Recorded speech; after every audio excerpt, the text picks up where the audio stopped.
Tuesday, Believe Nation. Tuesday is my YouTube day, so I spend the day making content. So the morning is my strategy, planning, figuring out what I'm going to do for the content, and then in the afternoon is filming. So this is my break. This is my little mini break between actually planning and recording videos. So all afternoon I'm going to be making some awesome content for you guys, but special bonus for you.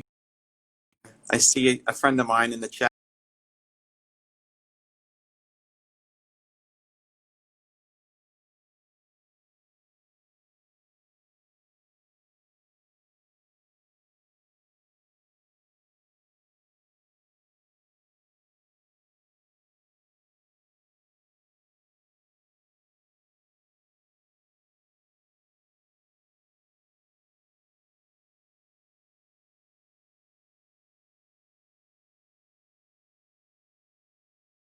Posts, I don't know actually when, but I saw it at night. He posts this little sneak peek on his stories, this little tease to say, "Hey guys, something's coming tomorrow. Something's coming tomorrow." It's like 3 stories long without saying what it was, just holding us all in suspense.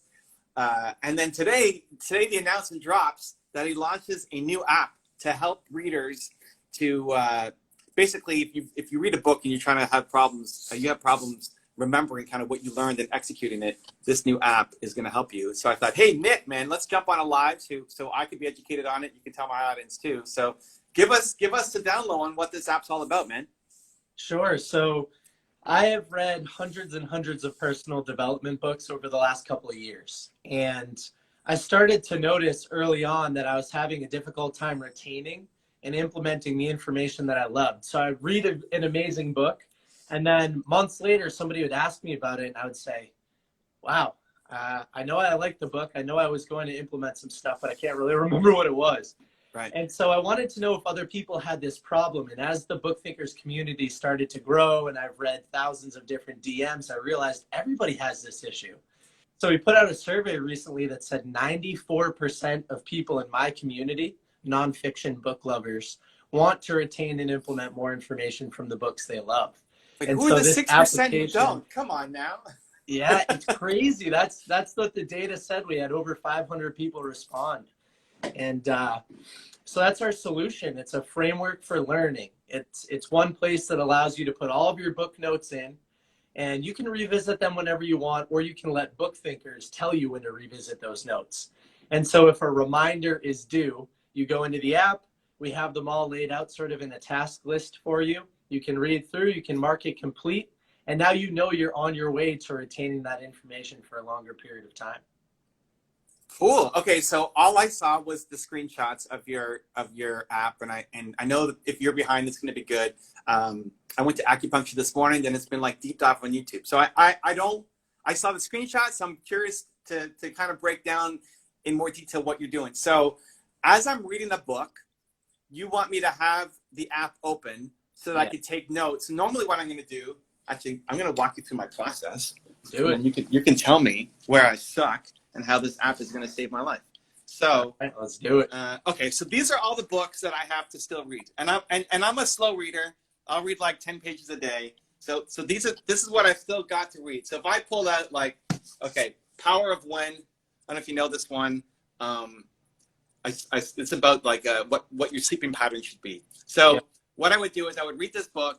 I would go, page by page, and if I like something, I'm gonna underline it, and then I'm gonna fold the page down so that I know that that's something that I want to come back to. You're saying instead of doing that, I'm gonna have the app next to me, and I'm gonna type out the notes. I'm gonna take a picture. Like, what am I doing? Yeah, for right now, you're going to type out your notes. And in the future, we're definitely going to grow this platform and allow you to do voice notes or take pictures. But for now, you type out your notes. Can I dictate it? Like, does it? I have the iPhone. When I do an email, I could use the dictation. So can I read it? Oh yeah, absolutely. Okay, yeah. Nice. Absolutely. And so you're going to put them right into Book Thinkers as you're currently reading. And we have a couple different virtual bookshelves for you. So you can categorize the books that you're currently reading. Add notes every 10 pages like you do every day. You could add a little note in there. And then when you're finished, you mark it finished. It'll ask you to rate the book. You can write a little summary, which other people can see. And then you can turn on your reminders. So it'll say on day one, hey, Evan, come back and reread your book notes from The Power of When. When you click that notification, it'll bring you back into the bookshelf, and you'll scroll through your notes, and then you'll mark it complete. And now a week later, that's your next notification. Dude, and so I love how you remember the name of the book, because I already forgot what book we were just talking about. It's because I've been using this spaced repetition for a while now. I love it, dude. I love it. Okay, so here's what I do. Okay, so I have this. This is for what I have to read still, and then I've got this, which I need to reread. Yeah. So notes that I've taken. So if I take, let me see if I have an example. Triggers. Actually, no. This one is probably The Power of Habit. Power of Habit. Book. I know you know this one. So if you look at the side, you'll see like a whole bunch of bent pages, and I don't know what's in here. And then I open one up, and then you'll see like, can you see the pen mark? Yeah. So that's what I'll do. And there's like, oh, that's the section I need to read. And then I'll mark a little note at the top if I have to flip the page as well. Mm-hmm. So this is my style right now. And then after I finish reading the book, I'll pull out one of these ones and go through the review.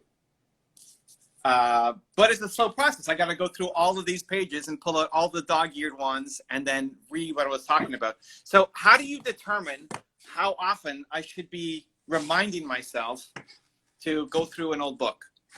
We follow something called the forgetting curve. And it's a scientific theory that basically as time progresses, there are certain intervals that are appropriate where you should go back and flex those neural pathways. And so it kind of works like this. 1 week after you finish the book, 2 weeks after that, 3 weeks after that. And so it sort of grows in time every single time you're pulsed. So you'll put in your note, and then next week you'll get a notification. Then after you read that notification, 2 more weeks out, you'll get another one. After you read that one, 3 more weeks out, you'll get another one. So they grow in time because every time you reread your book notes, you're retaining it for a longer period of time. And the fun thing is that you might reread your book notes from The Power of Habit, and that might be your 10th or 12th reminder years from now. But you also might be rereading your book notes that same day from The Power of When. And they might cross-pollinate and lead to some interesting discussion inside of your brain and implementation. So there's a lot of opportunity there as you're kind of flexing those neural pathways over time. So I'm going to get, is this on the iPhone, by the way, or Android? Yes. Or both? Both. Both? Okay, good. Yeah. So I'm going to get a reminder to review all the notes or sections of the notes, or can I time it? So it's The Power of the Habit. There's a lot of notes from that book that I took. So is it, okay, review this whole thing and then review it again in 2 weeks? So what we're trying to do right now, at least, and we'll see how people react to it, we're trying to get you to pick out your top 10 takeaways from the book. And put your top 10 takeaways into Book Thinkers. Wow. And those might be certain quotes you want to remember. They might be action items that you'd like to implement. They might just be general notes or things that you found interesting. We also have a little custom label in there. So you can label your top 10 notes. And the reason that we chose 10 is because it's virtually impossible to implement 150 things from a fantastic book. And by choosing the most powerful, the 80-20 principle, the 20% of those notes that will lead to 80% of the impact, we're maximizing your opportunity to stay engaged and excited with the experience. Because like you said, otherwise, if you have to read for 25 minutes through your notes from The Power of Habit, you might lose interest and stop using the app. So somebody said, I just joined in late. What's the name of the app? I don't think we even said the name of the app. I got too excited. So what? Let's do typing down here. Let me put it in. Actually, let me put it in so I could tag it.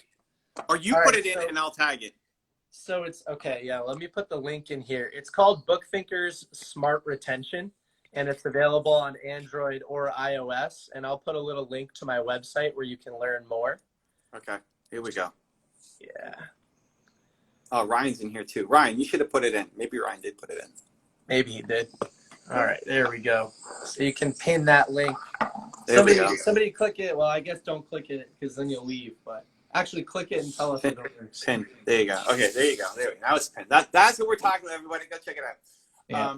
Okay, so I can take notes as I'm going through and then also add my top 10 afterwards? How does that work? So the way that I use the app is I do take notes while I'm currently reading the book. And then at the end, I'll go back and I'll decide on my top 10, and I might replace something that I've already put in the app. So for now, we can only capture up to 10 notes, but each note field is 500 characters long. So I kind of cheat. I put a couple notes in each note field sometimes if I want to do more than 10. All right. Well, we got Rob in the house saying got it on both my phones, all caps, excited with triple exclamation points. Oh, Rob, I just messaged you on TikTok too, by the way. Rob gave me some tips for TikTok, so thank you, man. Welcome aboard here, and congrats on getting on. Okay, so I can write 10. I'd have to figure out how am I gonna come up with my 10? If I go like chapter by chapter, or how do you do that? If you know a book's 300 pages, a new note every 30 pages or so. So for me, I'm reading with the intention of finding my top 10 takeaways. And so I categorize my notes in a physical book or audiobook with different levels of stars. So if I star something once, I know I like it. If I start a couple times, I know I really liked it. And when I'm done with my books, then I go back through and I look for those top takeaways. So there is definitely a change in the reading process. You're going to read with the intention, already knowing that you're looking for your top 10 takeaways. And for your books that you've already read, it might be a little bit more difficult. But then when you go read through all of the 90 dog-eared pages, maybe circle a couple that are your top and then go put them in the app. Yeah, if it's restricted to 10, that's what I might do, to be honest. Like go through it on my review, go through it, and then, out of all those pages, because I'd be stressed out about, oh, what if I fill it up too quickly, and then I don't have enough space later on to put in my notes. You could also log the book multiple times if you wanted to add more notes as well. Oh, I see, like chapter 1 and chapter 2. I would probably just divide it. If I knew that the book is 300 pages, divide it into like 30-page chunks, and then like what's my key takeaway? I know I gotta play with it, or the summary, or take like Power Habit and then look through that on the refresh and then go through it. Yeah. Okay, like Ryan kind of dropped down below. Do your notes at the end, and Mike at Underdog Books just wrote constraints are genius. I think a lot of times I hear people get overwhelmed because they want to implement too much. They're like, how am I supposed to remember all 300 pages from Think and Grow Rich? And it's like, you're really not. That's not an effective way to learn. You just want to implement a handful of the things that you've identified that could have the most potential impact. So yeah, I guess for somebody like yourself, you definitely got to condense it down, or maybe log the book a couple times. Yeah, I like playing with it. Okay, and then a week later, I'm gonna get a reminder, and then 2 weeks later, and then 3 weeks later, and how late does it go? Like, what's on the learning curve of? So we put 20 reminders into the future, but during some of those later reminders, they're spaced like a year apart. And the distance gets pretty big, or 25 weeks apart, or whatever the case is. So you'll only review the book a couple times a year. But by that time, you've reviewed it so many times up front that it should stick in your brain, and you should be able to default to that neural pathway a lot faster. 500 characters is how long the note can be, right? So you said? Yeah, for each note. Yeah. How much is that? That's like, what is a tweet? 144? So it's like 4 tweets. Yeah, so you could fit a good amount of information in there.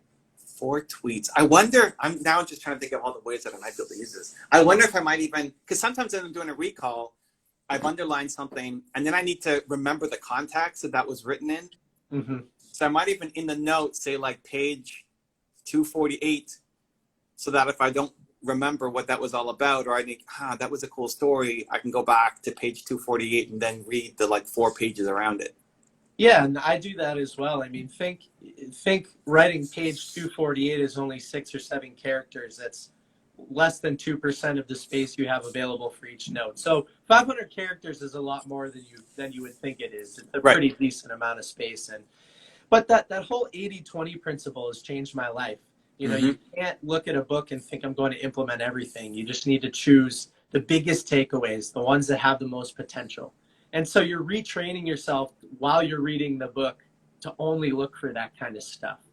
Right. So Ryan is saying, I only do reminders for my favorite books. So that's something you can turn on or off. Like as I add a book, can I edit the reminders, or can I just choose add it or no reminders? Yeah, you can always go back and turn reminders on later on if a book becomes more important, or you want to readdress a theme in your life. We actually default to off.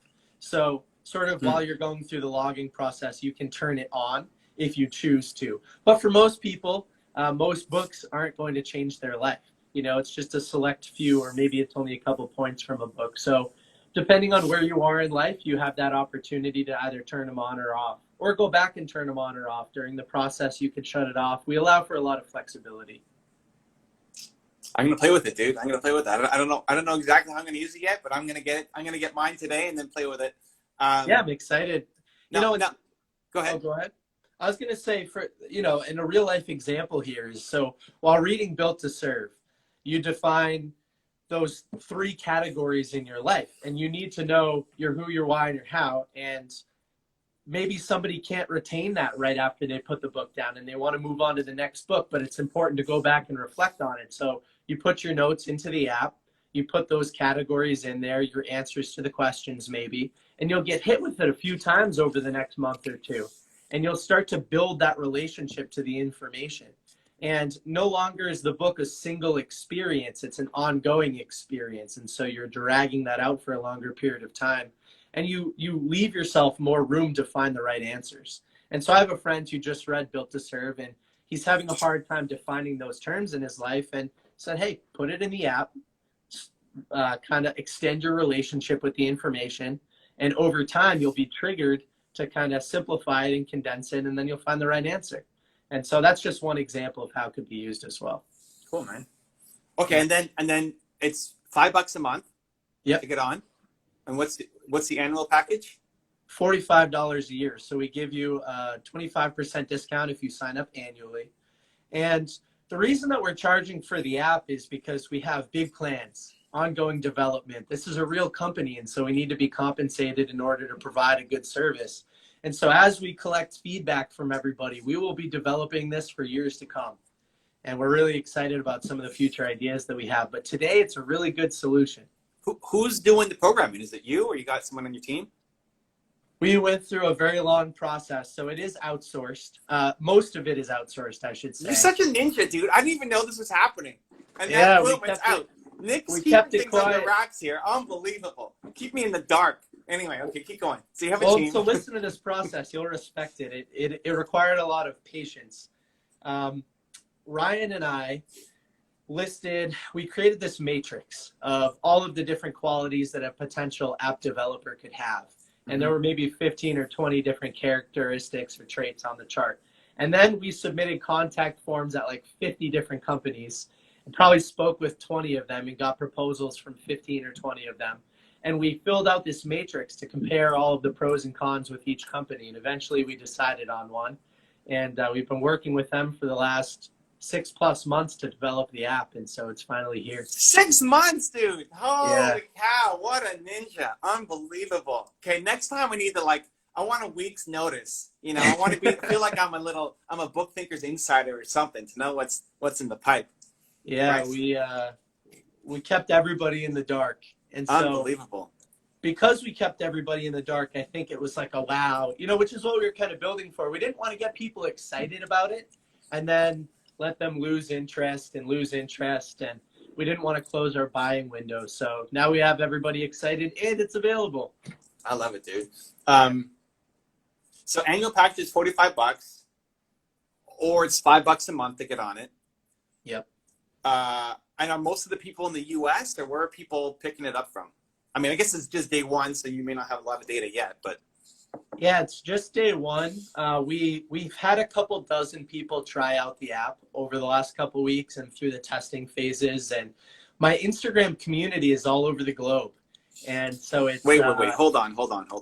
Ryan says Nick's been working on this for 3 years? It's been up here for a very long time. Yeah. Wow. 3 years. Okay, well, this was great, dude. Okay, you know what? I want to do this.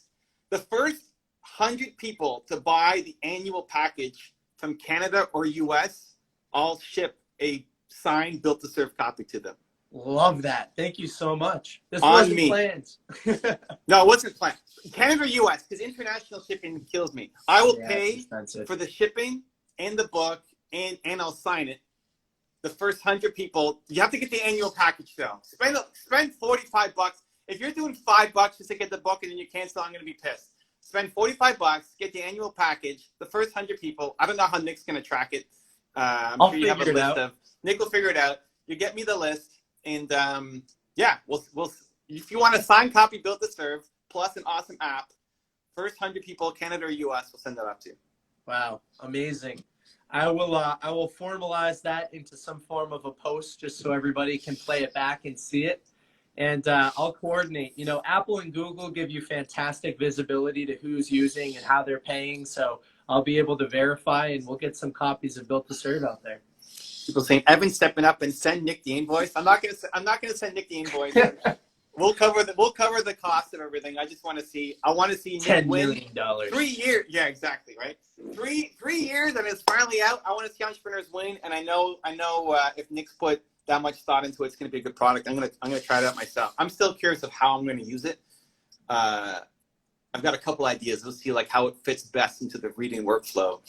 Well, let me tell you a little bit more about the 3-year thing. So I got together with a couple friends, maybe more than 3 years ago, and we had this idea. And we actually tried to build an app years ago, and it failed for quite a few reasons. We outsourced the development to Argentina back in the day, and it was loosely controlled, and Amazon changed some database stuff, so we lost access to all our data, and it was pretty bad. And so your purpose comes from your pain. I never really got to the point that I was marketing that on Instagram or anything, but it is sort of the reason that we started the Instagram. And it was tough. I put a lot of money into it and a lot of time and effort, and then we walked away with no offering for anybody, not even for me to use. And so wait, Ryan 3 years ago and, was when you started the idea, and that's why you started the like that was your long-term play with the Instagram? yes, Because that's when we connected first, wasn't that about 3 years ago? it was. Yeah, you connected with me when I only had a couple thousand followers, and so the app, the Instagram was started in response to us starting the development of the app, and so it was around the same time. But I never even promoted the app because it didn't work, and then started to build and build and build. And I said, if I keep validating that this is a problem, then we'll need to step up and tackle it again. And Ryan jumped in with me, and he helped. Ryan was instrumental. Underdog Book says he's slow but coachable.